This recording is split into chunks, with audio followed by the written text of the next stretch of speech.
అదే కోస్తారు అని అంటారు. మరి జగన్మోహన్ రెడ్డి గారు హత్య రాజకీయాలు చేశారు, గొడ్డలి రాజకీయాలు చేశారు, హత్య చేయించిన వాళ్ళతో భుజాలు రాసుకొని తిరిగారు, సొంత చెల్లెళ్ళకే వెన్నుపోటు పొడిచారు, 5 కోట్ల మంది ఆంధ్ర రాష్ట్ర ప్రజలకు బీజేపీ పార్టీకి ప్రత్యేక హోదాను తాకట్టు పెట్టారు. ఈరోజు జగన్మోహన్ రెడ్డి గారు ఢిల్లీలో ధర్నా చేస్తారా? ప్రత్యేక హోదా కోసం ఎందుకు చేయలేదండి ధర్నాలు? 5 సంవత్సరాల మీద అధికారంలో ఉన్నారు కదా, మరి ఢిల్లీలో మీరు ప్రత్యేక హోదా కోసం ఎన్నిసార్లు ధర్నాలు చేశారు? ప్రత్యేక హోదా అసలు ఊసే లేకుండా చేశారు కదా. ప్రత్యేక హోదా గురించి మీరు ఏ రోజు పట్టించుకోలేదు, పోలవరం గురించి మీరు ఏ రోజు పట్టించుకోలేదు, రాజధాని గురించి అని చెప్పి 3 రాజధానులను కన్ఫ్యూజ్ చేశారు. ఆఖరికి కడప స్టీల్ ఫ్యాక్టరీని కూడా మీరు పట్టించుకోలేదు. విశాఖ స్టీలు మన రాష్ట్రానికే తలమానికమైనా అమ్మేస్తామన్నా కూడా పట్టించుకోలేదు. ఈరోజు మాత్రం ఢిల్లీకి వెళ్ళి ధర్నా చేస్తారట. మీ కార్యకర్తను చంపేస్తే ఢిల్లీకి వెళ్ళి మీరు ధర్నా చేస్తున్నారే, మరి మీ సొంత చిన్నాన్నను చంపేసినప్పుడు మీరు ఢిల్లీలో ఎందుకు ధర్నా చేయలేదు న్యాయం కోసం? జగన్మోహన్ రెడ్డి గారు సమాధానం చెప్పాలి. ఒకవైపు ఇక్కడ అసెంబ్లీ జరుగుతుంది.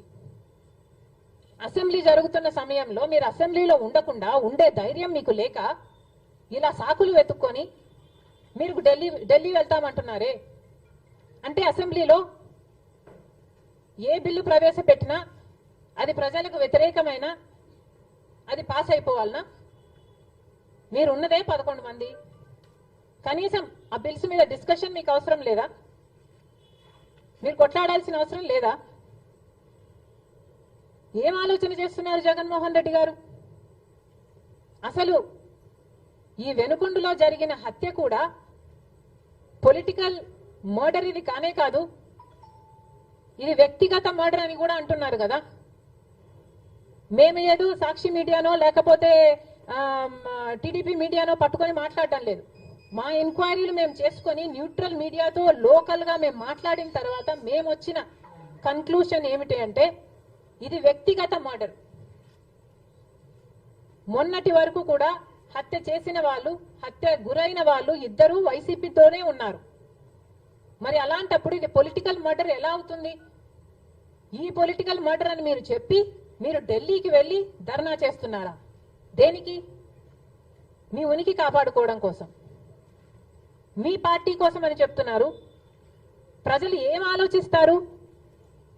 ఈరోజు వరదలు వస్తున్నాయి మన రాష్ట్రంలో, వారిని వెళ్ళి పరామర్శించాలని మీకు అనిపించలేదు.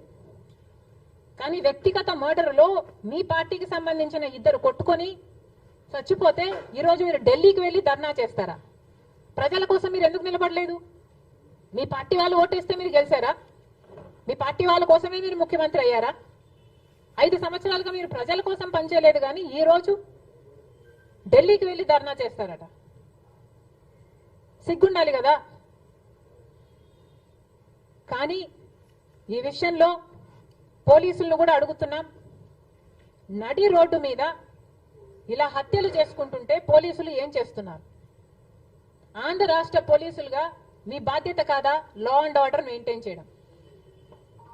ముఖ్యమంత్రి గారు, డిప్యూటీ ముఖ్యమంత్రి గారు చంద్రబాబు గారు, పవన్ కళ్యాణ్ గారిని కూడా ప్రశ్నిస్తున్నాం. మీ హయాంలో నడి రోడ్డు మీద ఇలా మర్డర్లు జరిగితే మీరు బాధ్యులు కారా? మీకు ఆపాల్సిన బాధ్యత లేదా? లా అండ్ ఆర్డర్ ఉన్నట్టా చచ్చిపోయినట్టా మన రాష్ట్రంలో? మళ్ళీ చెప్తున్నాం, మీరు జోక్యం చేసుకోండి, ఇలాంటివి కాకుండా చూసుకోండి. పోలీసులు కూడా అప్రమత్తంగా ఉండాలి. ఈ లా అండ్ ఆర్డర్ సిచ్యువేషన్ ని కంట్రోల్ చేయాల్సిన బాధ్యత పోలీసులకు ఉంది, ముఖ్యమంత్రికి ఉంది, డిప్యూటీ చీఫ్ మినిస్టర్కి ఉంది. దయచేసి మళ్ళీ ఇలాంటివి జరగకుండా చూడండి.